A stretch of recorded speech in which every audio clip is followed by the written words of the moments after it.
الحمد لله الذي أوجد نور نبيه محمد صلى الله عليه وسلم من نوره وجعل نور محمد صلى الله عليه وسلم فوق كل نور أشهد أن لا إله إلا الله أشهد أن محمدا عبده ورسوله اللهم صل وسلم وبارك على سيدنا محمد النور الذاتي والسر الساري في جميع الأسماء والصفات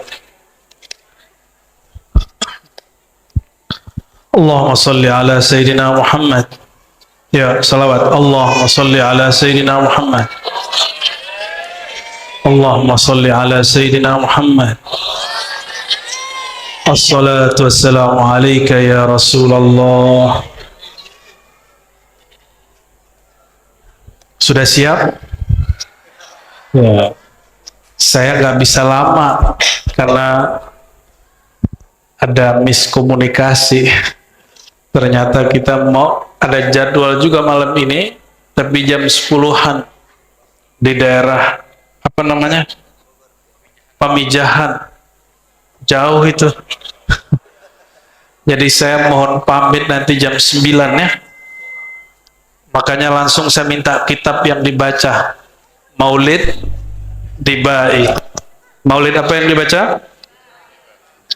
Dibai itu nama bukan Debai, bukan.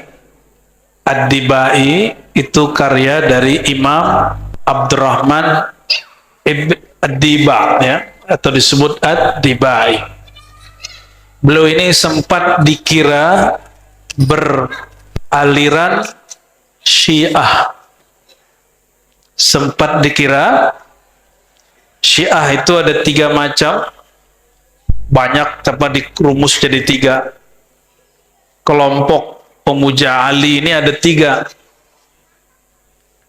Pertama disebut ghulat, tolong diingat-ingat. Ghulatus Syiah itu yang menyematkan sifat ilahiyah, rububiyah, ketuhanan pada diri Sayyidina Ali. Itu disebut ghulat. Apa arti ghulat? Bukan gulat. Ibu tahu gulat, Bu? Kamu tahu gulat nggak? Bukan gulat itu, ini gulat bahasa Arab. Artinya kelompok yang melampaui batas. Kelompok ini menyimpang karena mensifati Sayyidina Ali dengan salah satu sifat-sifat Allah, yaitu sifat-sifat ilahiyahnya Allah.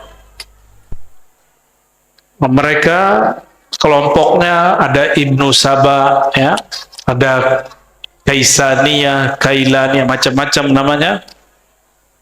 Ujungnya nanti jadi kelompok kebatinan.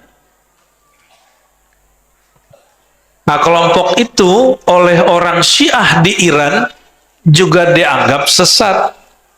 Di Iran itu Syiah apa? Ada yang tahu? Namanya Syiah Imam 12, bahasa Arabnya Imam Isna Ashar. Bahasa Arab 12 berapa? Isna Ashar, Imam 12. Syiah Imam 12 ini ulama sepakat tidak mengkafirkannya, cuma sepakat juga tidak menganggapnya benar. Ya. Pastinya yang mengatakan begitu ulama ahlus sunnah. Kenapa? Karena mereka memuja Sayyidina Ali lalu mencaci kebanyakan sahabat. Itu problem mereka. Lalu ada Syiah ketiga, bukan Syiah Imam 12, disebut Syiah Zaidiyah. Syiah apa? Syiah Zaidiyah itu pengikut zuriat Sayyidina Ali, Imam Zaid. Cuma akidahnya Zaidiyah ini mirip dengan kelompok yang mengedepankan akal, namanya Mu'tazilah. Belakangan berubah. Ini yang banyak sekarang di Yaman. Namun kalau ngajinya di Tarim, insya Allah pulangnya jadi ahlus. Cuma kalau yang satu lagi saya nggak tahu itu. Pulang-pulang mungkin menjadi Syiah Zaidiyah. Tapi dulu nih, Ada Imam Wahabi, namanya siapa? Bin Baz. Ada yang tahu nggak Imam Wahabi? Ini pengikut Wahabi Pak Aswaja deh. Yang paling keras membenci Syiah itu Wahabi. Kalau kita tidak mengkafirkan kelompok kedua dan ketiga, kita hanya mengatakan mereka beda sama kita. Dulu saya ngomong begitu, saya dikafirkan orang-orang pergerakan. Orang-orang ikhwan marah sama saya. Saya bilang, mereka nggak kafir, mereka cuma fasik. Atau minimal beda faham. Langsung dia wall out dari majelis, dia bilang, Ar-Razi kafir. Ternyata, kelompok yang sekarang berjuang di Palestina, manhajnya juga ikhwan, itu dipuja-puja sama dia, dan bekerjasama dengan kelompok Syiah Iran dan Nasrullah, Hizbullah. Dan dia tidak konsisten. Dulu mengatakan kafir, kok sekarang kerjasama sama orang kafir. Seharusnya dia terima kalam saya, sehingga dia akan jadi konsisten. Kalau bela kelompok yang berjuang sekarang di Palestina, itu mereka tidak disuruh kelompok bid'ah. Kenapa? Karena bekerja sama dengan Ayatullah Khamenei atau Khamenei. Ayatullah Khamenei itu Syiah bukan? Apa kata pimpinan kelompok ini yang saya pernah dibully juga karena podcast? Ya, saya mengatakan saya cinta Palestina, kita juga berjuang untuk Palestina, tapi tidak sepergerakan dengan dia, kelompok itu. Bukan berarti saya tidak cinta Palestina, karena sudah ada yang berjuang lebih awal dari mereka, yaitu kelompok yang Fatah namanya. Kenapa kita nggak adil? Urusan kita kan bukan membela ormas, urusan kita bela Palestina. Kalau beda-beda ormas kan nggak apa-apa. Yang penting cinta Indonesia, ormasnya bisa NU, bisa Muhammadiyah, boleh nggak? Boleh nggak? Emang semua orang harus NU? Apa bedanya ente Wahabi? Ya, yang beda bid'ah, begitu? Nggak begitu kita. Apa kata pimpinan ormas ini? Kami anak rohani Khomeini. Ini yang ngomong pergerakan dia nih. Makanya di Saudi kelompok ini disesatkan, tapi kita tidak menganggap sesat.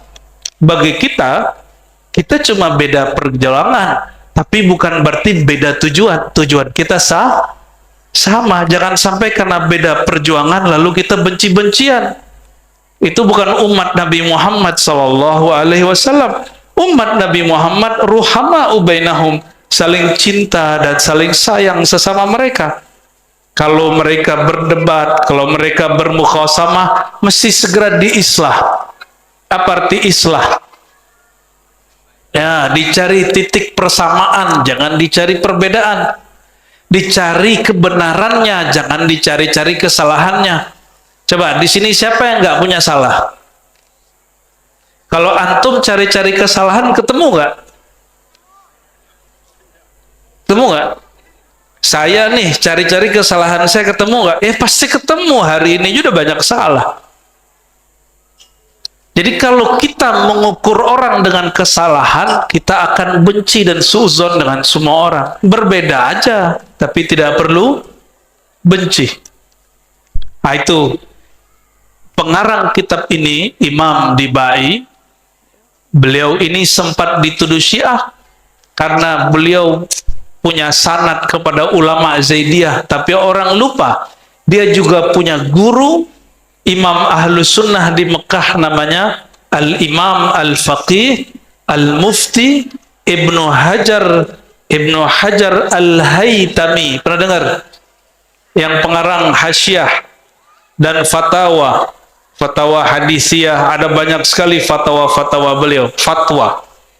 Hampir semua ulama di Nusantara punya sanad kepada Imam Ibnu Hajar Al-Haytami. Ibu connect nggak Bu? Ibnu Hajar Haytami siapa?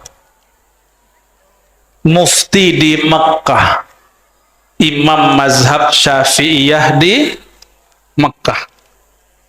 Beliau ini luwes, sangat luas sekali. Dan mengerti bab ini. Murid dia pengarang kitab Ibnu Diba. Apa kata pengarang Simti Duror tentang Dibai? Siapa pengarang Simti Duror? Habib Ali Al-Habsyi.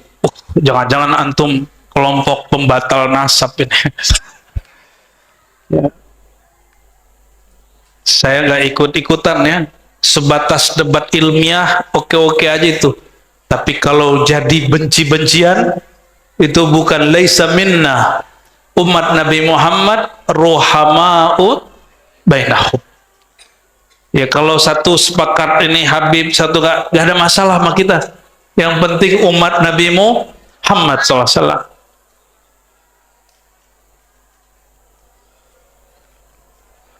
Nah, pengarang kitab ini, Imam Dibai nulis kitab ini, lalu dikomentari oleh orang setelahnya namanya Al-Habib Ali Al-Habsyi, yang di umurnya 63 lebih dan nulis kitab Simtid Durar, yang sekarang viral dibaca di mana-mana, dan zuriatnya dan beliau habis dihaulkan di Solo. Betul nggak? Sampai-sampai Habib Kiai Bahyai Hamid Pasuruan dulu pesan ke semua muridnya, kalau orang Pasuruan pasti pergi haul ke Solo. Begitu mahabbah mereka dengan pengarang kitab ini dan zuriatnya, kitab Simti Durar. Pengarang Simti Durar ngomongnya apa? Nabi SAW hadir rohaninya kalau orang baca Dibai dari awal baca sampai akhir. Terserah, ini kan pengalaman rohani, boleh percaya, boleh. Ini tidak untuk diyakini, ini hanya untuk ditebaruki, diberkati. Antum baca Dibai dari awal sampai akhir, kata Imam Al-Habib Ali Al-Habsyi, Nabi hadir rohaninya dari awal baca sampai akhir. Gimana tuh? Dan kata beliau, wa arju, dan aku berharap semoga Simti Durar juga begitu. Sedangkan selain dua kitab ini, bagi sebagian ulama, kadang hadirnya hanya mahal qiyam, kadang hanya bakudu khatam, itu terserah mereka. Itu pengalaman rohani. Bapak Ibu yang mulakan Allah, saudara-saudari, bocil-bocil, ente ngunyah mulu dari tadi ya. Ya nggak apa-apa, ya penting anak seneng maulid ya. Kalau perlu makanannya lebih banyak Pak, biar dia punya memori. Kalau masjid bikin maulid, perut kita kenyang. Kita makan nggak dimarahin ustadz gitu. Ya, saya ingatnya kalau maulid dulu makan kebuli. Nanti ada makan kebuli nggak? Kalau nggak ada, waduh gawat ya. Saya baca bagian depan sedikit ya, setelah la ilaha illallah terakhir. Fasubhanahu wa ta'ala min malikin, maha hebat Allah Ta'ala. Aujada nur nabiyhi Muhammadin sallallahu alaihi wasallam. Aujada, dia mewujudkan nur nabinya Muhammad sallallahu alaihi wasallam, min nurihi, dari nur zatnya. Jadi nur Nabi Muhammad SAW dicipta dari apa? Dari nur zat Allah subhanahu. Kalau nur zat Allah pencipta, nur Nabi Muhammad SAW dicipta. Qabla ayyakhluqa Adam min at-tinil lazim, sebelum bahkan bapak kakek kita, bapak alam semesta bernama Nabi Adam dicipta, beliau sudah diadakan, diwujudkan. Maka tuan mana Nur Muhammad SAW atau tubuh Nabi Adam? Kita ini, bapak kita namanya Nabi Nabi Adam, bapaknya siapa? Nggak ada. Ya itu kalau guru agama di SD gitu tong. Udah bener. Tapi kalau belajar ilmu ma'rifat, ini kitab sederhana loh Pak. Saya nggak buka kitab aneh-aneh kan? Ini kitab standar nggak? Saya nggak buka hikam loh di sini. Nggak buka Futuhat, nggak buka kitab Imam Jili. Kitab yang dibaca orang awam. Jadi kalau ada orang protes, Roziko buka-buka kajian Nur Muhammad di depan orang awam. Saya tanya balik, loh kitab tentang Nur Muhammad itu sudah merata dan membumi di kalangan orang awam. Apa kitabnya? Maulid, apalagi kalau orang Betawi, Barzanji, apalagi Simtuduror. Semua kitab itu dimulai dengan kalimat Nur Muhammad SAW. Mau nggak baca suatu kitab nggak ngerti? Nih perhatiin, nih kalam guru kami, murid Syekh Yasin Al-Fadani. Apa kata beliau? Semua bacaan selain bacaan Al-Quran itu tidak la yusabu illa ma'al fahmi.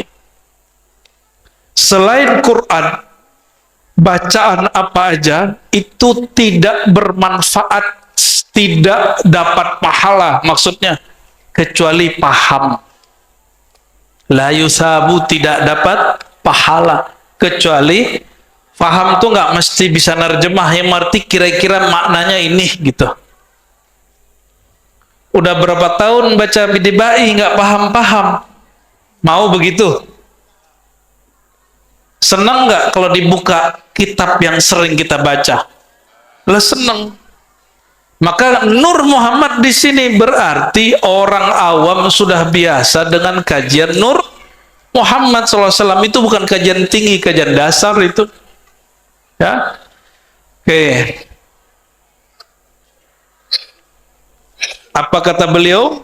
Imam Dibai, maha hebat Allah yang mewujudkan nur nabinya dari nur zatnya sebelum menciptakan Adam dari tanah. Jadi Tuhan mana? Tuhan mana? Kita udah baca Simtiduror, sama isinya. Barzanji, sama isinya. Dardiri, sama isinya.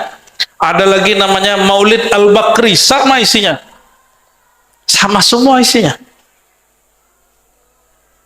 Semua ulama yang nulis tentang sejarah Nabi, manakib Nabi, Maulid Nabi, mereka ittifaq, ijma bahwa nur Sayyidina Muhammad SAW dicipta dari nurullah, dan nurnya Nabi Muhammad SAW adalah makhluk pertama.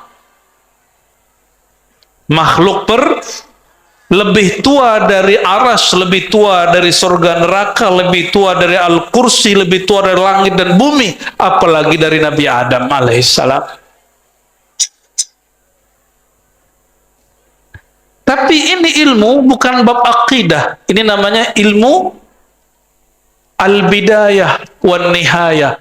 Bab bidayah ini bukan bab akidah, dia masuk ke bab ma'rifah. Ma'rifat itu artinya pengetahuan. Kalau orang tidak mengerti, dia tidak dosa, cuma jahil. Mau nggak disebut jahil?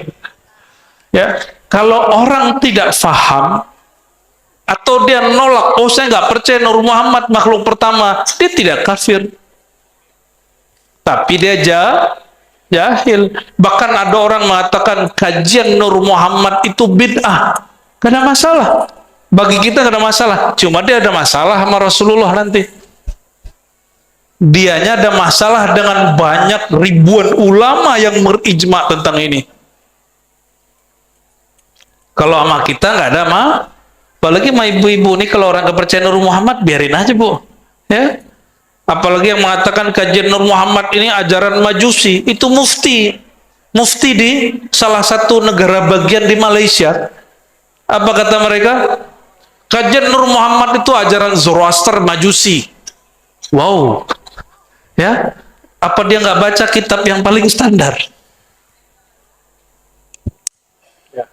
Dia nggak bisa bedakan nur dengan nar. Yang disembah orang Majusi itu nur atau nar? Mereka menyembah api, maka budaya tempat api disebut menara.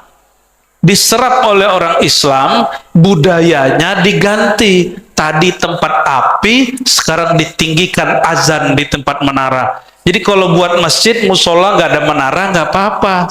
Ini ada menaranya nggak, Pak? Nggak bid'ah. Ada? Ada? Menara? Di mana menaranya?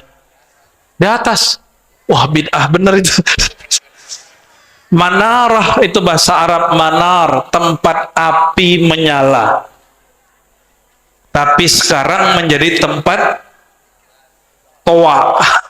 Ya, seharusnya disebutnya matoa. Cuma orang Indonesia nggak ganti-ganti istilahnya.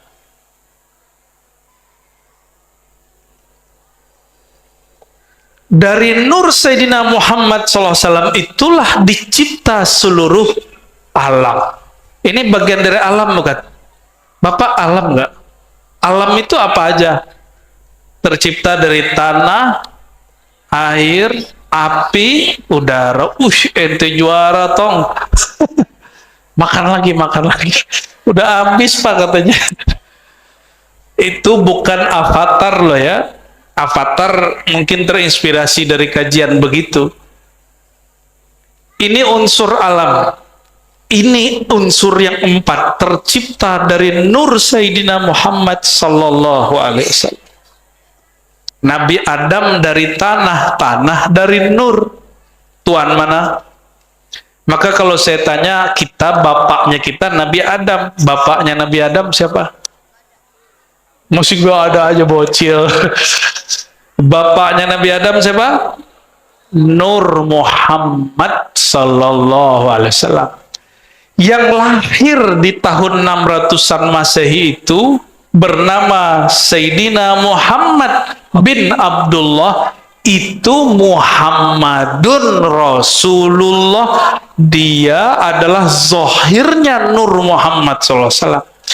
Jadi Nur Muhammad Nurullah, dia juga yang disebut Muhammad Rasulullah. Dia juga. Di akhirat nama beliau nanti Muhammad Syafi'ullah, pemberi syafaat yang dapat izin dari Allah. Jadi nanti nama beliau ada tambahannya itu. Dan beliau mengatakan, jangankan orang soleh, orang pendosa pun, syafaati li ahlil kabair min ummati. Jangankan orang-orang yang soleh, yang baik, orang pelaku dosa besar, kalau dia percaya kepadaku, dia berhak dapat syafaat bantuanku. Percaya Nabi Muhammad SAW, pegang sampai mati. Mau kita beda faham dengan orang, tersinggungan sama kawan, itu jangan merubah iman kita kepada Nabi Muhammad sallallahu alaihi wasallam, ya. Lalu beliau mengatakan, wa arada fakhrahu 'alal asya wa qala hadha sayyidul anbiya wa ajallul asfiya wa akramul habaib. Setelah dicipta, Allah tunjukkan, Allah tampilkan, Allah gelarkan sang nur ini kepada segala sesuatu. Lalu Allah berkalam, ini adalah Sayyidul Anbiya, penghulunya para nabi. Maka Nabi Muhammad SAW mengatakan, aku nabi pertama. Nabi pertama siapa? Lah, baru aja kita ngomong. Nabi pertama siapa? Ayo guru ngaji, guru sekolah, perbaiki itu kurikulum, kasih tahu ke Kemenak, itu udah keluar-keluar udah 10 tahun. Gak ada yang dengerin. Apa orang Kemenak nggak ada proyek? Ya, mesti dibenerin itu. Kitab Maulid dibaca terus, tapi nggak ada efek di buku agama. Anak-anak kita masih memahami bahwa Nabi pertama Nabi Adam atau Nabi Nuh. Padahal sang Nabi berkalam, kuntu awalan nabiyyina fil khalq. Akulah Nabi pertama di kalangan makhluk. Hadis ini hasan, dan hadis hasan yuhtaju ke sahih, boleh dipakai jadikan hujah seperti hadis sahih. Tapi akhiruhum fil ba'si, yang terakhir diutus aku. Jadi pengutusan dengan pengangkatan sebagai nabi itu beda. Bukan umur 25 diangkatnya. Bukan umur 40, umur 40 bu'isa, diutus, bukan diangkat. Beda ya. Beliau mengatakan, kuntu, aku sudah jadi nabi. Adam belum dicipta. Berarti nabi pertama siapa? Wah, ini baru benar ini ya. Kasih tahu ya sama guru-gurunya, komite-komite mahasiswa, siswa santri ini. Sesekali lah tunjukin hasil ngaji sama guru kan. Sayyid, apa arti sayyid? Tuan, raja, penghulu, junjungan. Itu arti sayyid. Boleh nggak nyebut Sayyidina Muhammad SAW dalam sholat? Boleh nggak? Oh, ahli bid'ah semua ini. Kata Albani, kata Ibnu Utsaimin bin Bas, kalau Allahumma sholli ala Sayyidina Muhammad bolehnya di luar sholat, dalam sholat nggak boleh. Ngikut begitu? Ikut begitu? Nggak ya? Wah, bener lah wajahnya, cuma depan-depan doang, belakang anyep. Itu pakai Sayyidina nggak kalau tasyahud gitu? Beneran? Yang kenceng dong. Bid'ah nggak? Hah?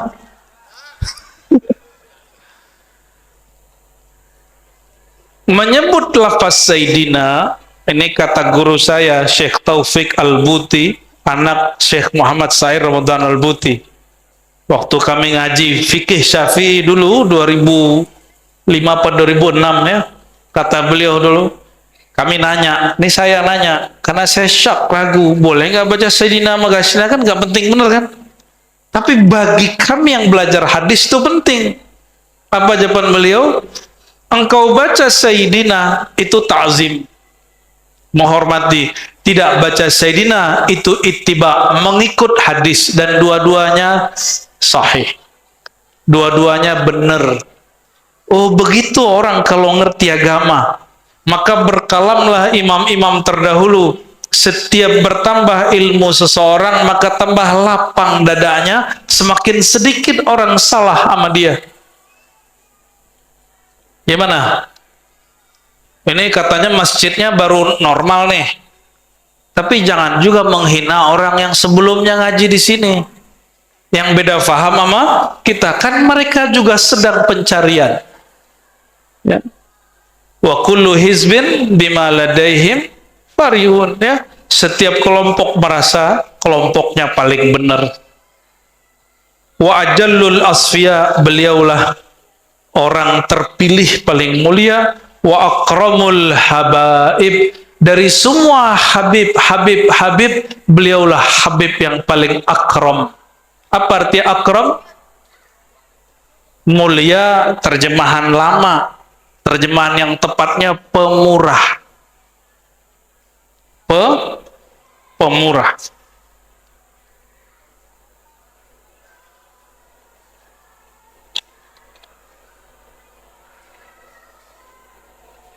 Oke. Lanjut kan nih?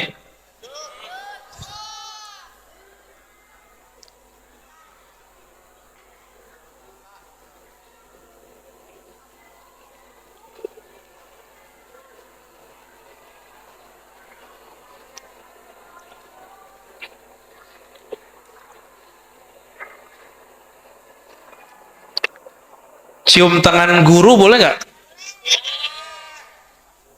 Mencium tangan guru, apakah pertanda guru lebih mulia? Menurut kita iya. Mencium sesuatu, apakah sesuatu itu lebih mulia? Bingung ya? Biasa, biar ngaji itu nggak hanya ngelucu-ngelucu doang. Biar ketawa kalau nggak bisa jawab pertanyaan. Jarang-jarang tuh. Biasanya pikiran kita, orang yang lebih mulia kita cium tangannya, betul nggak? Atau kita cium dia. Nabi SAW cium Hajar Aswad, mana yang lebih mulia? Hajar Aswad. Tong. Semoga ente jadi ulama nanti ya. Nabi cium Hajar Aswad, mana yang lebih mulia? Nabi tawaf di Ka'bah, mana yang lebih mulia? Beneran nih. Kalau begitu, kita setelah haji umroh yang wajib nggak ziarah? Wajib nggak ziarah? Wajibnya bukan wajib secara syara, tapi wajib secara adab. Secara apa? Yang membuat kita kenal dengan Hajar Aswad siapa? Nabi Muhammad SAW. Yang bikin kita kenal bahwa haji umroh itu adalah ibadah siapa? Nabi Muhammad SAW. Ya. Itulah makna ajallul asfiya wa akramul habaib. Sebaik-baik makhluk. Nah, perhatiin. Setinggi apapun umat Islam memuji Nabi Muhammad SAW, hanya sebatas afdalul khalqi, makhluk paling tinggi, bukan sebagai Tuhan. Kalau tadi pembukaan tadi bacaannya, refnya apa? Burdah ya. Maulaya sholli wa sallim daiman. Terus ala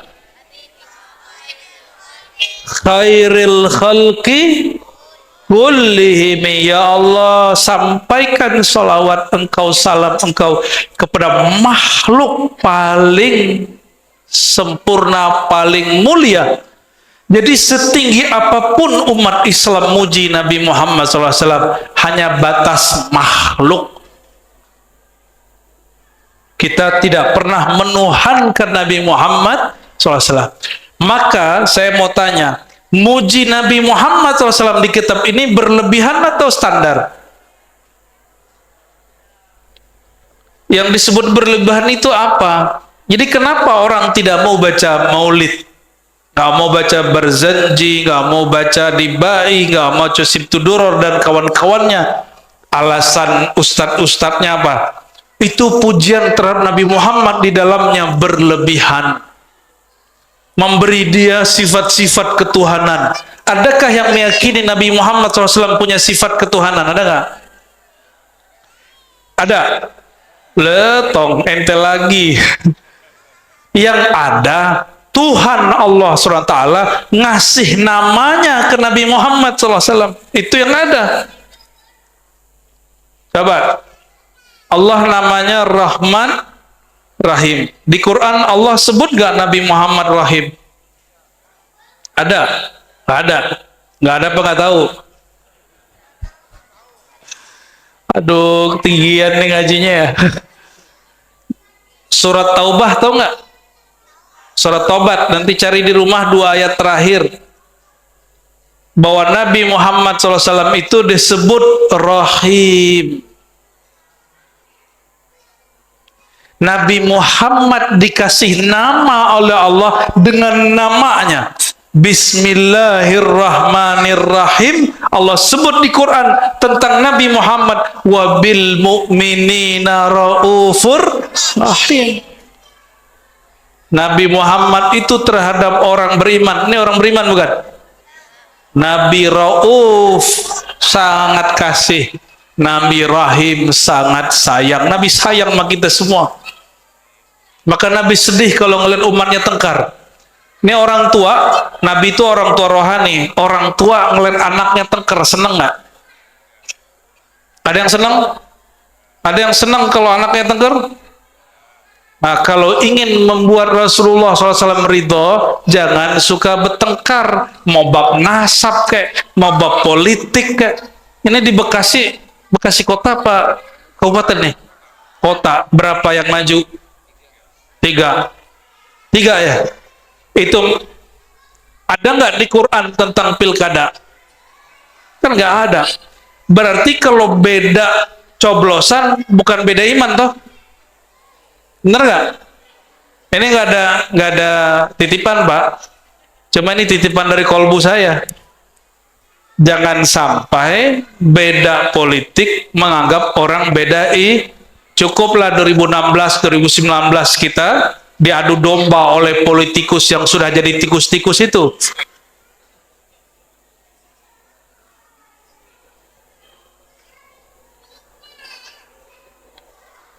Gitu ya, Tong. Tadi ente salah yang mana ya? Allahumma sholli ala Muhammad. Nabi Muhammad diturunin Quran, yang bacain Quran ke Nabi siapa? Jibril. Lebih mulia Jibril apa Nabi Muhammad? Kok gitu? Yang guru mana? Nabi Muhammad apa Jibril gurunya? Siapa yang guru? Nabi Muhammad apa Jibril? Hah? Jibril ya? Nah itu orang syariat begitu. Orang syariat begitu. Nurnya Jibril dari nur siapa? Maka dalam ilham Syekh Abdul Qadir Jilani, Sultanul Aulia, beliau dapat kalam ilham dari Allah. Apa kata Allah? Aku ciptakan khalaqtul malaikah min nuril insan. Aku ciptakan malaikat dari nur sang insan. Sang insan itu Nabi Muhammad sallallahu alaihi wasallam. Jadi tuan mana nur Nabi Muhammad sama nurnya malaikat? Ya, kan nggak ada yang orang yang anti makajian Nur Muhammad. Apa kata dia? Yang nur tuh malaikat, bukan Nabi Muhammad. Nabi Muhammad mah dari tanah. Ya salam. Ya, nggak paham mending diam, jangan komentar. Cukup katakan saya nggak pernah ngaji Nur Muhammad. Tanya sama yang ngerti, gitu aja cukup. Ya. Ini coba cari lagi, ya. Pakai ayat, ya. Inni khaliqun basaran mintin, aku ciptakan manusia dari tanah, surat Shad. Loh dia kan baru baca depannya, kan ada ayat berikutnya. Setelah si tubuh sempurna, nafakhtu fihi min ruhi, aku hembuskan kepadanya rohku. Itu apa? Berarti sudah ada roh sebelum tubuh. Ruh itu namanya Ahmad. Ulama kita yang ahli-ahli marifat sebut itu namanya bukan Ahad. Masa Allah masuk ke tubuh? Kan ada yang meyakini Allah menghembuskan ruhnya. Kebayang sama dia Allah menghembuskan zatnya. Waduh, ngeri kali nih. Yang nanya emak-emak, Ustadz, Allah kan menghembuskan ruh, berarti ada zat Allah dong dalam badan kita. Ya salam. Jadi Tuhan deh emak-emak. Ntar lagi jadi ngelewatin Nabi, jadi Tuhan.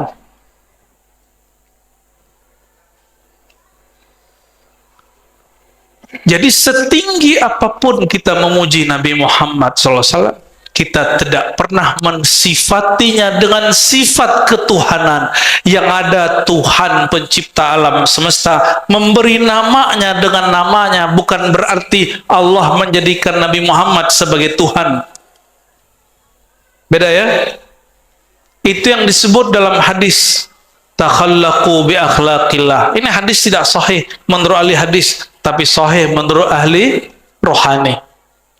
Berakhlaklah kamu dengan akhlaknya Allah. Kata Imam Al-Hakim At-Tirmizi dalam Khatmul Aulia, ada beberapa akhlak Allah. Satu saja orang punya, maka dia wali Allah. Satu saja punya, maka dia wali. Hati-hati kalau orang itu wali Allah. Nih hati-hati. Kalau orang itu wali Allah, apa kata Allah hadis qudsi? Man adali waliyan faqad azantuhu bil harb. Siapa yang memerangi, menyakiti, memusuhi waliku, kekasihku, aku nyatakan perang kepadanya. Hati-hati. Hati. Ini imam yang nukil riwayat ini dan kalimat barusan kami baru ziarahi beberapa hari yang lalu, ya. Ini tasyakur tahadus bin nikmah. Nama imamnya Al-Hakim At-Tirmizi. Imamnya berkubur di Tirmiz. Tirmiz itu tahu nggak Pak di mana? Nyampe di Jawa namanya Turmuji. Padahal nama di sananya Tirmiz itu di Uzbek bagian selatan, perbatasan dengan Afghanistan. Kita baca hadis di sana dengan silsilah guru kita sampai ke Imam Hakim Tirmizi, Imam Hakim Tirmizi dari Kutaibah, Kutaibah lanjut kepada Malik, Malik terus gurunya sampai kepada Nabi Muhammad sallallahu alaihi wasallam.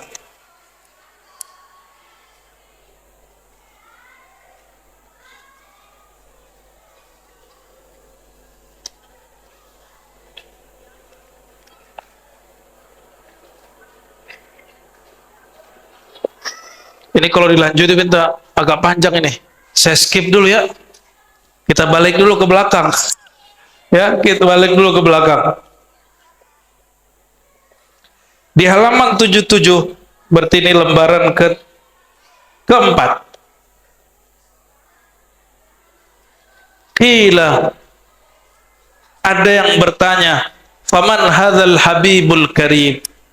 Siapakah sang kekasih yang pemurah ini? Alladzi albastahu hullatal waqar, yang engkau pakaikan pakaian perhiasan keren apa haibah. Waqar itu orang berkarisma. Wa tawajtahu tijanal mahabbah wal iftikhar, dan engkau pakaikan kepadanya mahkota keagungan. Wa nasharta ala rasihil asaib, qala huwa nabiyyun istakhartuhu min Lu'ay min Ghalib. Ini jawaban Allah sebenarnya. Siapakah orang ini yang dipilih oleh Allah Ta'ala? Kata Allah Ta'ala, huwa nabiyyun, dialah nabi dari yang aku pilih dari Bani Lu'ay bin Ghalib. Yamutu abuhu wa ummu wa yakfuluhu jadduhu summa ammuhu syaqiq Abu Talib. Lalu dia akan ditanggung oleh pamannya karena kakeknya juga meninggal. Bapak Ibu yang makan Allah, apa hikmah Nabi Muhammad ayahnya meninggal, ibunya waktu itu kecil juga meninggal? Apa hikmahnya? Bapak sering ngajarin anak nggak? Ya, pas pandemi yang jadi guru di rumah siapa?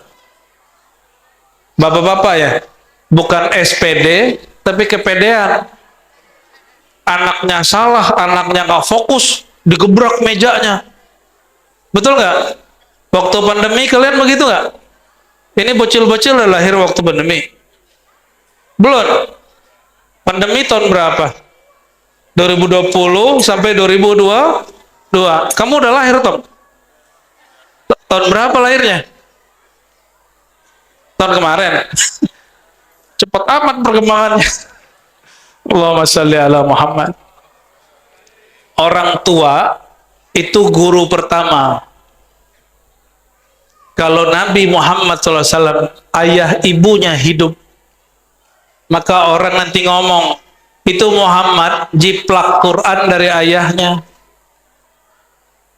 jiplak sunnah dari ayahnya, dari ibunya. Ada ungkapan, ini bukan hadis Bu ya, al-ummu madrasatul ula, ibu itu sekolah pertama anak. Jadi emaknya manyun, ibunya ikut anaknya ikut manyun tuh. Emaknya ngambek, anaknya suka ngambek. Kalau anak ibunya suka ngaji, pasti anaknya suka ngaji. Emaknya suka ziarah, anaknya pasti suka. Emaknya suka ajak anaknya maulid, walaupun berisik. Nanti anaknya udah gede, ngajak anak dia juga walaupun tiduran gitu nggak apa-apa Pak, ajak aja, ya. Kan berkah itu turun, tidak mesti ke orang bangun, bisa jadi kepada orang yang tidur. Nabi Muhammad SAW pun tidak dibesarkan ibunya. Ibunya 6 tahun meninggal, yang membesarkan Halimah Sa'diyah. Bayangkan Pak, Halimah Sa'diyah itu orang miskin langsung jadi kaya.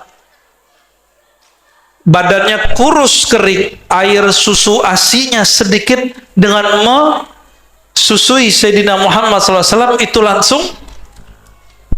Jadi waktu, ini cerita sedikit sebelum jam 9. Ketika orang Arab punya anak, mereka ada tradisi. Anaknya di hari keberapa atau bulan keberapa nanti diserahkan ke ibu susu. Maka orang ibu-ibu Quraisy itu dia nggak nyusuin sendiri, nanti ada ibu susunya. Dan itu ada pasarnya. Di pasar-pasar tertentu, di musim tertentu, kumpullah calon-calon ibu susu ini dari luar kota Mekah. Ngumpul itu dah. Ini bayi namanya Muhammad bin Abdullah, dibawa oleh ayahandanya, oleh kakeknya Abdul Muttalib ke ibu-ibu yang gemuk-gemuk. Ada yang gemuk kan nih? Ini kayaknya susunya banyak nih. Kasih. Semua ibu lupa, dia nggak baca basmalah, langsung nggak mau beliau, langsung nangis. Ada lagi udah nggak baca bismillah, si mak-mak nyusuin ke kiri. Itu juga sang Muhammad kecil nggak mau. Udah sore, udah nggak ada yang bisa, nggak ada yang mau. Ini sang Muhammad kecil rewel terus, nggak mau. Dia nggak nangis, cuma dia nggak mau. Ibunya cemas, kakeknya cemas. Akhirnya yang lain-lain sudah dapat anak susuan, ini udah dapat susuan, udah berangkat. Kalau ibu-ibu gendut naik onta, ontanya tersiksa nggak? Kalau jalan lama ke ontanya jalan, lama. Ibu-ibu ini kan minum air doang jadi daging, Pak. Lagi makan daging. Katanya begitu. Akhirnya udah mulai agak terang, udah siang panas. Sisa satu ibu. Kata Abdul Muttalib, kita coba aja. Cuma kurus. Emang kurus nggak ada airnya. Dicobain. Ini ibu namanya Halimah Sa'diyah. Dia ambil itu anak, dia putar ke dadanya bagian kanan, dibaca Bismillah. Langsung itu sang Muhammad kecil mau. Dan Halimah ini dhaifah, perempuan lemah. Biasanya ibu-ibu kalau dinyusuin ngantuk nggak, Bu? Ngantuk nggak? Capek, ngantuk, tidur, bener nggak? Yang pernah nyusuin, ya mohon maaf kalau belum pernah. Ini dia nyusuin bukan malah capek, bukan ngantuk, tapi malah bingung, loh kok air susuku deras. Ini pertama kali urusan persusuan deras sama Nabi Muhammad SAW. Nanti pas hijrah satu lagi, Pak. Domba kurus dibuang sama yang punya, namanya Ummu Ma'bad, Nabi urut-urut keluar susunya. Ada yang begitu nggak sini? Kalau ada, saya mau berguru ah. Akhirnya Halimah Sa'diyah bawa Sayyidina Muhammad SAW dan upahnya sekaligus. Tadi gimana? Ibu-ibu yang gendut-gendut gimana? Naik onta, ontanya pasti seok-seok tuh. Sama Halimah duluan mana jalannya? Halimah langsung nyampe langsung di Bani Sa'ad. Orang belum nyampe, dia sudah nyampe. Jangankan Halimah Sa'diyah, menurut Bapak Ibu nih, yang menerbangkan Nabi Muhammad tuh buruk atau buruk terbang karena Nabi Muhammad? Mana yang benar? Kalau cerita yang kita dengar kan buruk nerbangin Nabi Muhammad SAW. Tapi udah dapat riwayat belum? Nih riwayat penutup yang semua baca. Sayyidina Jibril waktu Nabi Muhammad SAW mau naik itu negur buruk. Buruk ini bisa diajak ngobrol. Apa kata Sayyidina Jibril? Buruk, kamu tahu nggak? Sepanjang ini engkau bertugas ditunggangi membawa para nabi, ini nabi paling mulia yang karenanya engkau ada. Itu buruk yang tadinya nggak ngerti, itu langsung keringetan, menggigil dia. Orang menggigil bisa nyetir nggak? Bisa terbang nggak tuh burung? Maka Nabi SAW naik, Nabi sayang, Nabi elus, mengalirlah nurnya kepada buruk, baru itu bisa terbang. Sallallahu alaihi. Nur itu nur kasih sayang. Maka Nabi ke binatang disayang sama dia. Ya, yang kurang kasih sayang sama binatang, apalagi sama orang dekat, saudara, itu orang yang kurang nurnya. Semoga yang berhadir ini orang yang nurnya melimpah. Ya, kalau nur kita kurang, kita sering-sering bikin majelis mau, semoga nur melimpah di kolbu, melimpah setiap malam, dan Allah besarkan wadah di kolbu kita, dan Allah banyakkan nurullah mengalir dalam kita. Amin ya rabbal alamin. Semoga bermanfaat. Saya mohon izin nih, para Pak Haji, Pak Kiai, para asatis jamaah, para pecinta Allah Rasulullah, saya ada tugas yang kedua. Kalau mau ikut, monggo. Cuma antum nggak dipatwal. Wa sallallahu ala sayyidina Muhammad. Assalamualaikum warahmatullahi wabarakatuh. Ya.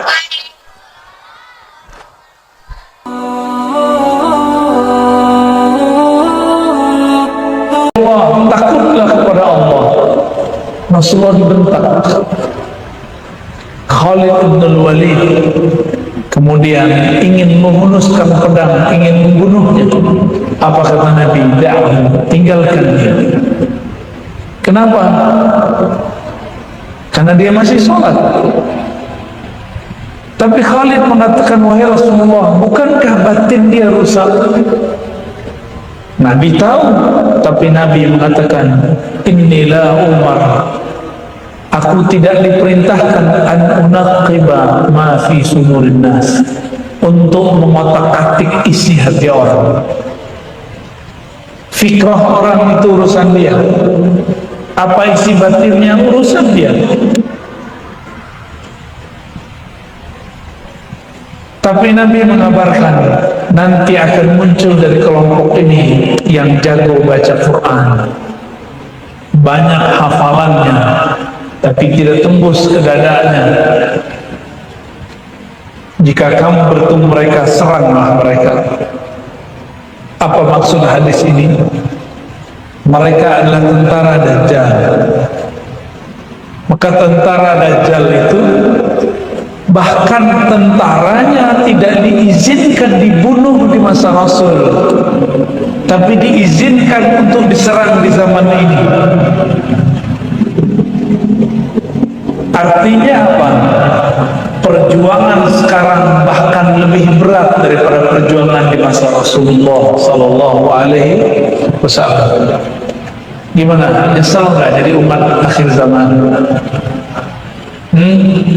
Tadi senang disebut ikhwan, sekarang nyesel ya. Lebih berat daripada zaman sahabat, karena mereka jago baca Quran, tapi Qurannya tidak tembus ke kolbu. Kan bingung kita. Bingung kita mah. Hadis Sahih Bukhari dan disebutkan lebih dari satu lafaz redaksi. Bagaimana cara kita menanggapi hadis ini? Maka kemudian ulama-ulama kita mengajarkan apa yang disebut dengan sanad. Apa arti sanad? Silsilah ilmu.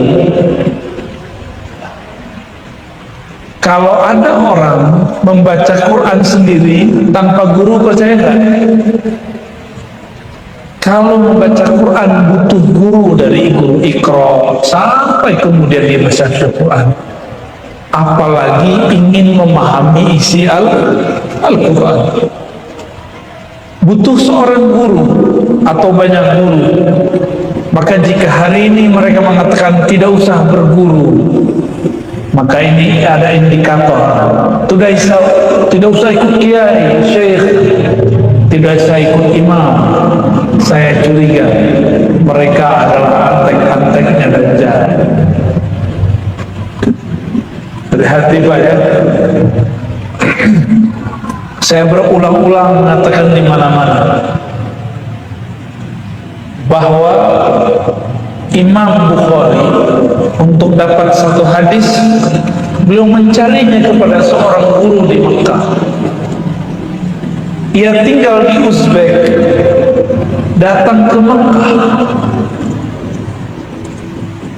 Itu ribuan kilo, tapi dia tempuh cuma untuk dapat satu hadis dari murid Imam Syafi'i. Hadisnya pun kita sudah dengar, innamal a'malu binniyat, tapi dia tidak mau dapat hadis ini secara langsung, dia harus mendapatkan lewat guru.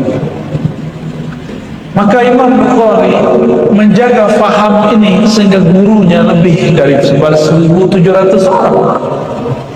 Tapi sekarang muncul orang-orang yang mengatakan mari baca Sahih Bukhari tanpa pakai guru.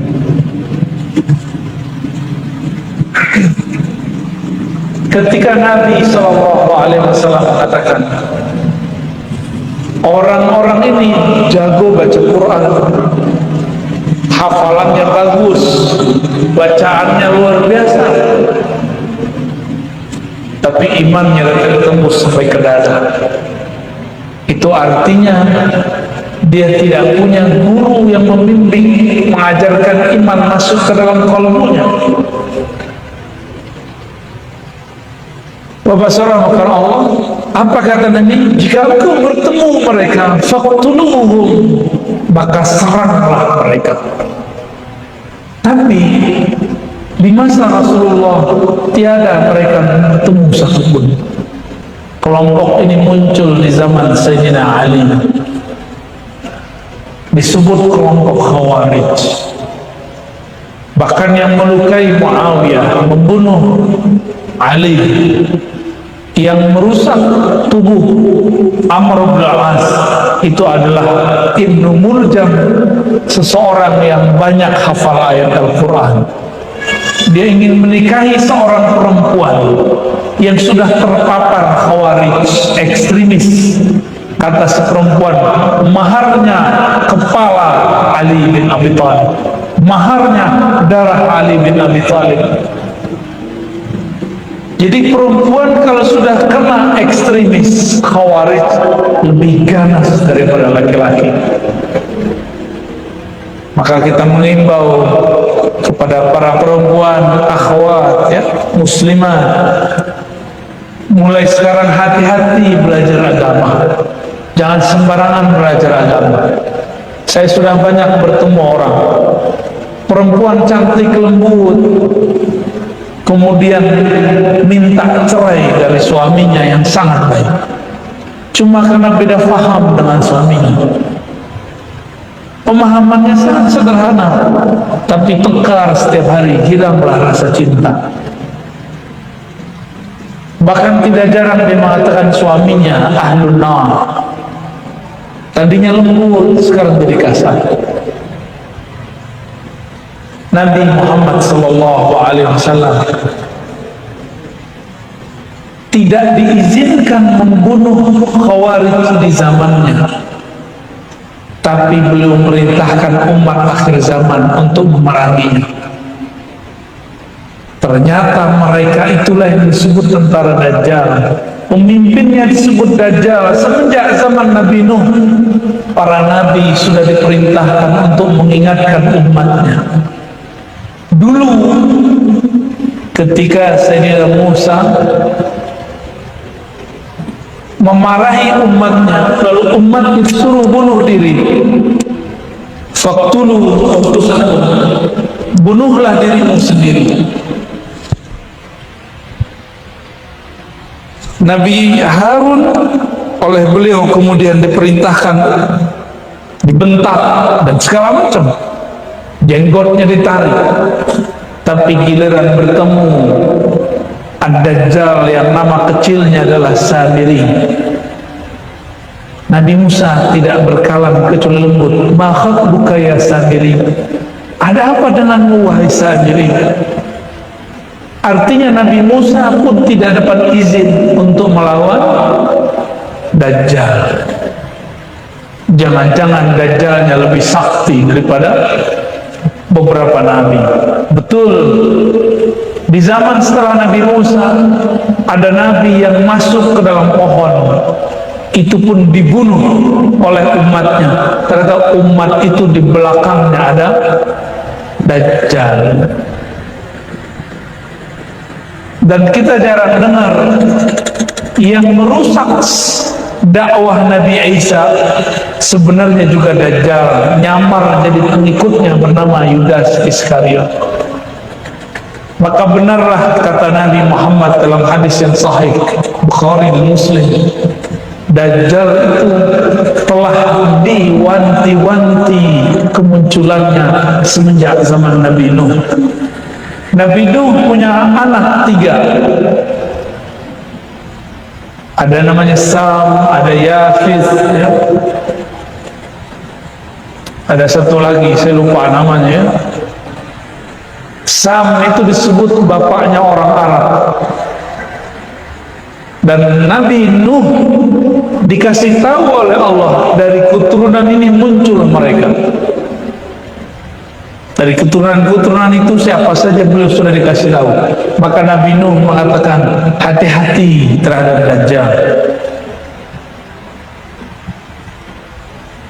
Nabi Ibrahim juga mengingatkan, Nabi Musa, Nabi Isa. Tapi si Dajjal diberikan izin di masa kecilnya untuk melihat takdirnya di masa akhir, bahwa yang membunuhnya nanti Nabi Isa. Maka ia membuat skenario untuk membunuh Nabi Isa ketika umur Nabi Isa 33 tahun. Berhasil atau tidak? Gak berhasil. Gak berhasil, ya? Allah angkat Nabi Isa ke langit kedua. Jadi sampai sekarang Nabi Isa masih hidup. Tubuh Nabi Isa apa bedanya dengan tubuh kita? Ternyata Nabi Isa tubuhnya disiapkan oleh Allah dari makanan-makanan surga yang dimakan oleh Sayyidatuna Maryam. Masih ingat kisah Sayyidatuna Maryam? Setiap menginginkan buah, Allah kirim malaikat untuk membawa buah dari surga. Ternyata itu adalah untuk membuat awet Sayyidina Isa. Kalau dihitung sekarang umur Nabi Isa surah 2021, masih hidup? Masih hidup. Takdirnya Dajjal adalah terbunuh di tangan Nabi Isa. Tapi Nabi Isa hampir terbunuh oleh Dajjal. Berarti Dajjal ini juga masih lebih kuat dari Nabi Isa di zaman beliau masih muda, umur 33 tahun. Maka nanti imam yang kita tunggu-tunggu dan hadisnya sahih disebut Al-Imam Al-Mahdi. Inilah pemimpin ikhwan yang disebutkan di dalam hadis tadi. Al-Mahdi mengizinkan dan memberikan pedangnya kepada Sayyidina Isa untuk melawan Dajjal. Maka Sayyidina Isa di akhir zaman berbeda kekuatan dengan Sayyidina Isa yang dulu. Setiap kali disebut Nabi Isa di depan Dajjal, Dajjal itu lari dan keluar. Kenapa? Dia tahu takdirnya akan dibunuh oleh Isa. Nabi Isa turun di Menara Putih di Damaskus. Ketika turun, dia masuk masjid, sudah ada Imam Mahdi bersama para ikhwannya memimpin sholat. Ketika datang Nabi Isa, Al-Mahdi mengatakan, wahai Nabiullah Isa, silakan engkau jadi imam. Apa kata Nabi Isa? Al-imamukum minkum, imam kamu dari kamu. Artinya apa? Nabi Isa ketika diutus kembali nanti, ia menjadi pengikut Al-Mahdi. Maka Nabi Isa nanti menjadi seorang wali walaupun pernah menjadi nabi, cuma jabatan kenabian kerasulannya tidak berlaku. Yang berlaku hanya beliau sebagai seorang wali yang membersamai raja para wali, Sayyidina Al-Mahdi Khalifatullah. Apa maksud saya menceritakan ini?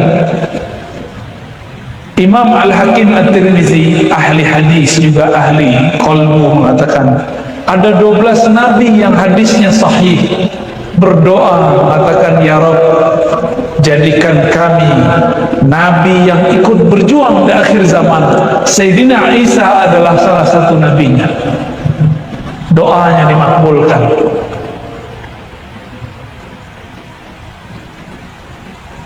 Maka orang-orang yang hidup di akhir zaman ini, kita ini, pilihannya nanti dua ada, Pak. Pengikut Mahdi, pengikut Dajjal. Dua ada. Mau yang mana, Pak? Al-Mahdi. Karena pengikut Al-Mahdi ini Allah sembunyikan ciri-cirinya, karakter-karakternya, maka banyaklah orang mencocokloginya, mencocoklogikan dirinya, kelompoknya sebagai Al-Mahdiyin. Inilah tantangan kita di akhir zaman, ya, tantangan kita di zaman ini.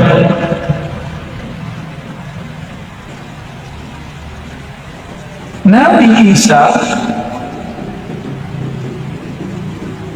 sebelum Nabi Isa ada Nabi Musa. Nabi Musa dulu mengatakan, ya Rabb, jadikan aku Nabi akhir zaman. Apa kata Allah?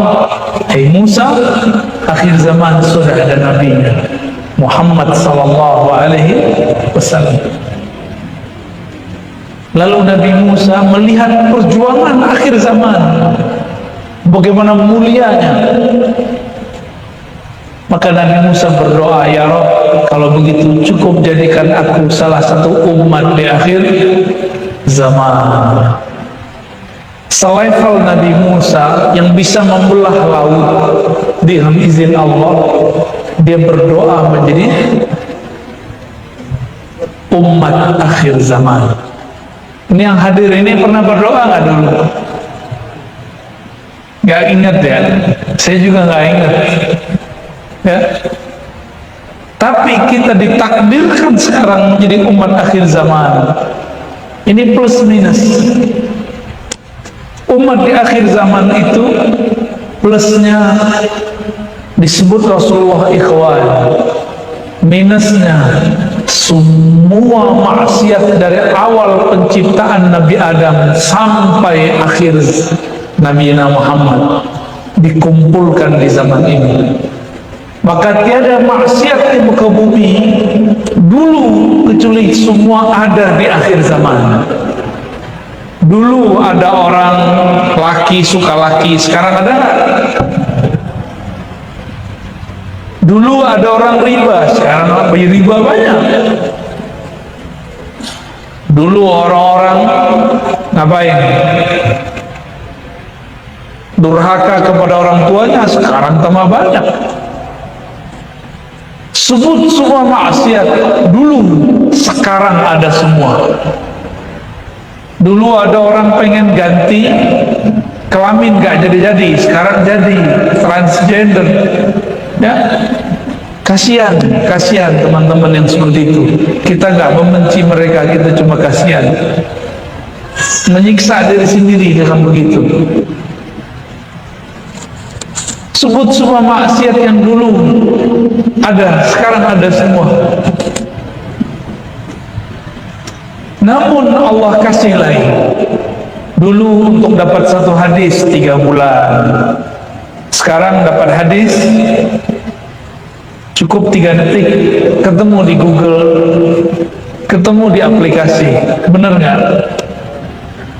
Maka Nabi Sulaiman pun ingin menjadi umat akhir zaman. Kita mendapatkan kisah bahwa Nabi Sulaiman punya tongkat yang sakti, itu kalah sama handphone bapak itu. Serius Pak, handphone Nabi Sulaiman ada nggak? Nggak ada, dia cuma punya tongkat. Kita punya handphone. Itu kalau adu-adu sakti lebih sakti handphonenya, insya Allah. Pencet, kebeli tiket, bisa terbang. Pencet, datang kebuli. Pencet, datang, mobil aja bisa datang, Pak. Ya, sakti nggak tuh? Sakti. Jadi para nabi melihat bapak ini pegang handphone, itu melongo juga Pak sebenarnya. Wah, coba kalau bisa. Tapi semua kebaikan-kebaikan plus-plus ini ada juga ujiannya. Ujian juga sangat berat. Selamat menjadi umat akhir zaman. Selamat berjuang nanti. Maka teman-teman, sahabat-sahabat karena Allah, pelajari kembali sirah Nabi. Apa yang akan kita alami di masa mendatang itu hanya mengulang kisah kenabian, mengulang saja, nggak lebih. Nanti akan ada yang mengaku jadi Al-Mahdi, jadi Nabi palsu. Nanti akan ada yang mengaku begini, begitu. Macam-macam. Di Indonesia yang ngaku Satrio Piningit itu udah banyak. Tim Ratu Adil, betul kan? Banyak sekali. Apakah dia orang cerdas atau orang stres? Itu mirip-mirip ya. Terakhir yang mau saya sampaikan ya,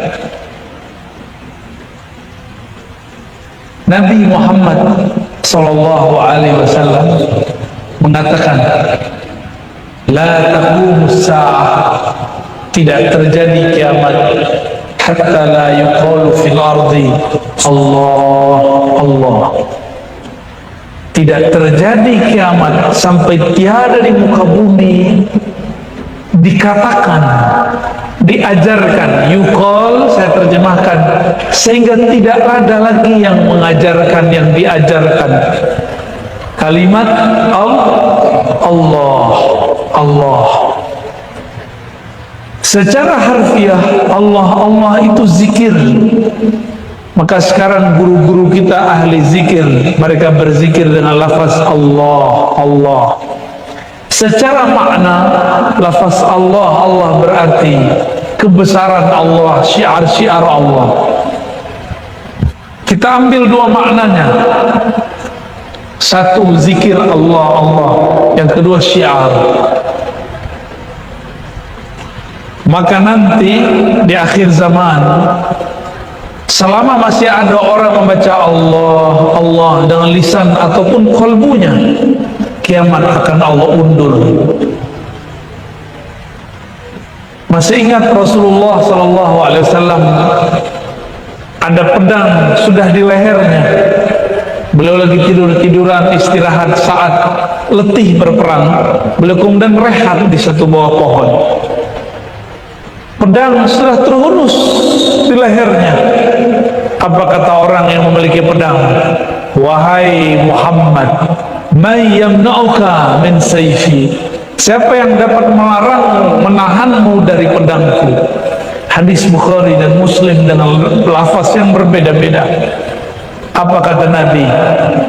Nabi membacanya dengan kalbunya, diterjemahkan dengan lisannya, Allah. Bergetarlah orang ini, dia terkejut. Lalu dia kemudian melawan lagi dan mengatakan, siapa yang bisa menahanmu? Nabi pun mengulang kembali Allah sampai 3 kali. Dia kemudian terjatuh. Di saat itu dia bangkit dan dia bersyahadat kepada Rasulullah Sallallahu Alaihi Wasallam. Itulah ilmu yang nanti dimiliki oleh tentara Al-Mahdi. Dia cukup baca Allah, musuhnya bisa kalah. Maka jangan buang-buang energi sekarang membentak sesama muslim dengan takbir, tapi gunakan takbir itu nanti untuk melawan musuh Allah. Karena ini mau dekat 2023, 2024. tahun politik, benar nggak? Mungkin bisa jadi lebih parah atau mungkin lebih adem, kita nggak tahu. Kalau seandainya nanti tambah parah, kita akan saksikan orang Islam membentak orang Islam cuma karena beda pilihan. Bentakannya bukan dengan kau, tapi bentakannya menyebutkan nama Allahu Akbar. Kalau itu terjadi nanti, maka siap-siap saja nama agung ini menjadi nggak sakral lagi, tapi kesakralan ini dijaga di kolbu ahli-ahlinya, yang mereka kalau sebut nama Allah bergetar kulitnya, bergetar kolbunya, berdiri bola bulu romanya, semuanya. Sahabat-sahabat yang melakukan Allah, teman-teman jemaah yang hadir, pesan saya cuma satu: cari ilmu zikir membaca nama Allah di kolbu. Insya Allah nanti dapat selamat di akhirat, dapat selamat di dunia, selamat di akhirat.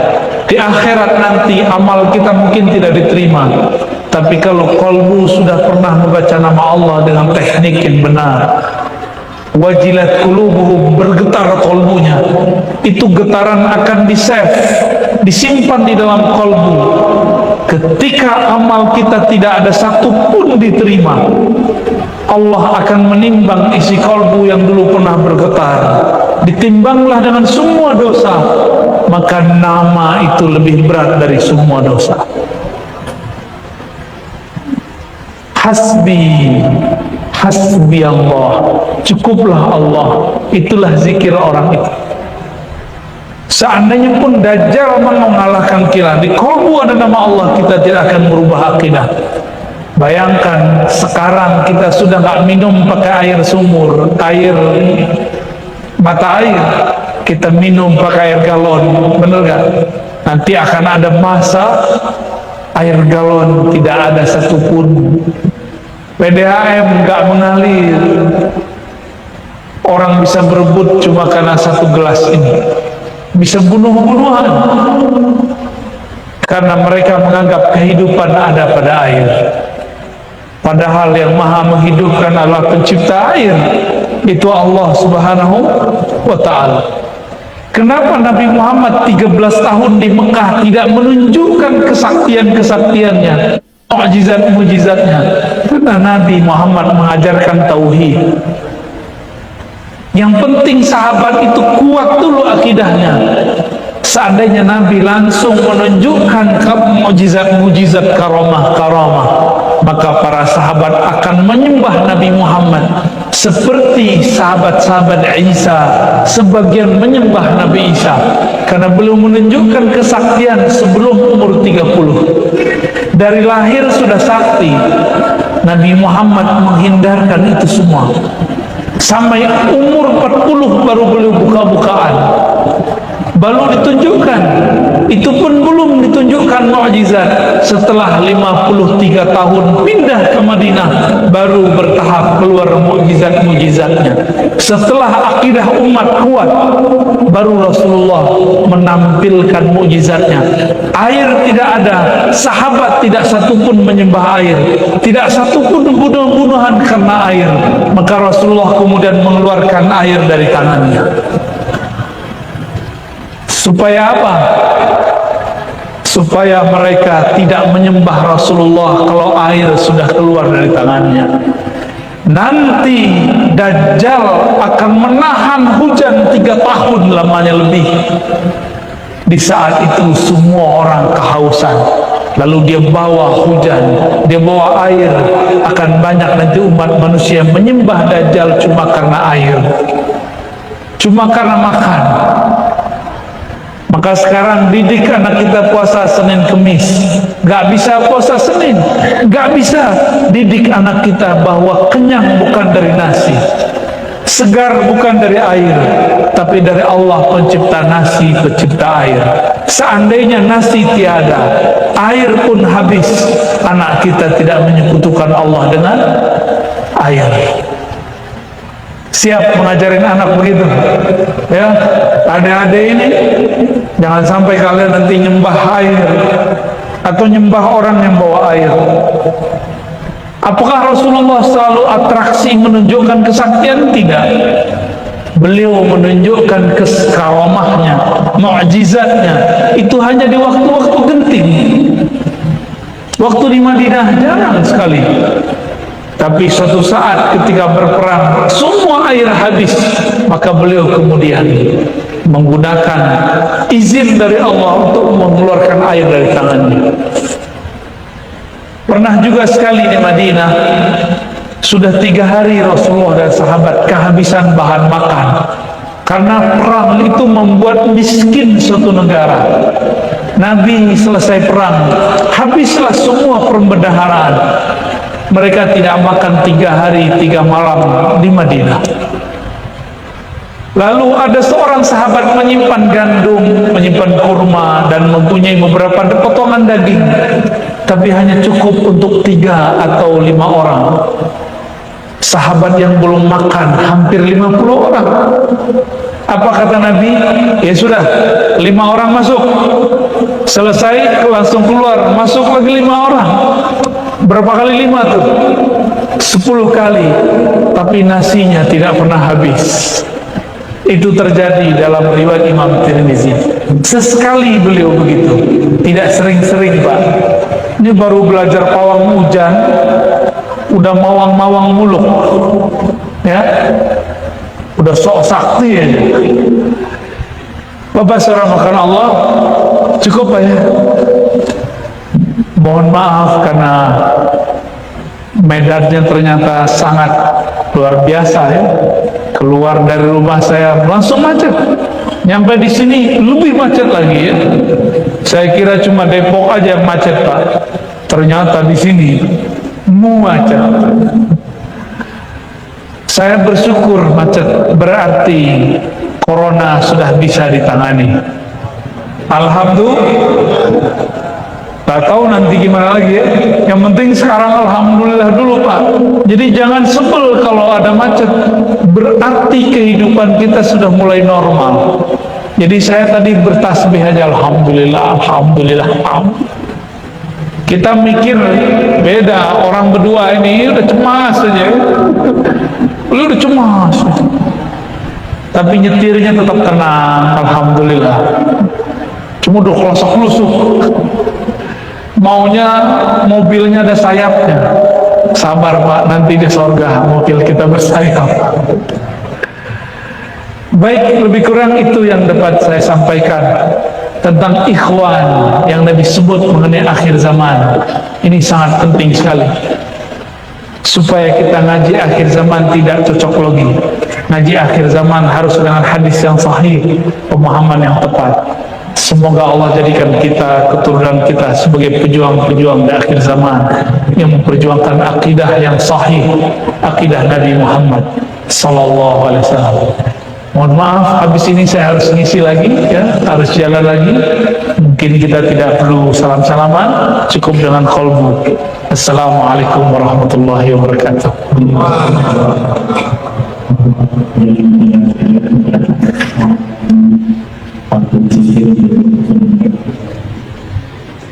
Untuk talqin ada tekniknya, ada persiapan sebelum talqin. Kalau mau talqin dengan saya, zikir dulu 40 hari ya Hayyu ya Qayyum, supaya kolbunya siap ditalqin. Kalau enggak percuma ditalqin ya. Cukup ya, doa aja. Astaghfirullahaladzim, astaghfirullah. Kita buka doa ini dengan baca surah